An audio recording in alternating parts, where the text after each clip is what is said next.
Tahukah anda apakah perbezaan antara bukan dengan tidak? Kedua-dua perkataan ini merupakan kata nafi tetapi mempunyai penggunaan yang berbeza. Bukan digunakan untuk menafikan frasa nama dan frasa seni nama. Contohnya, Cikgu Razali bukan guru kelas saya. Jadi guru kelas saya ialah frasa nama.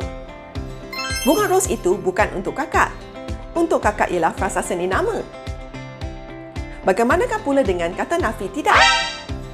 Tidak boleh digunakan untuk menafikan frasa kerja dan frasa adjektif. Contohnya, saya tidak mengenali kedua-dua pemuda itu. Jadi, mengenali kedua-dua pemuda itu ialah frasa kerja. Keputusan peperiksaannya tidak baik sangat.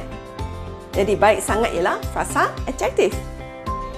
Namun begitu, kata nafi bukan boleh hadir sebelum frasa kerja dan frasa adjektif jika ayat itu tidak setara dan mempunyai perkataan tetapi. Contohnya, si Tompok bukan garang tetapi suka bermanja.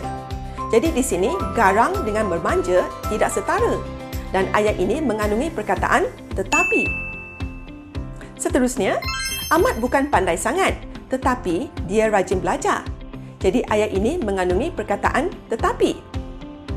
Jangan lupa follow Cikgu Shirley, guru BM anda.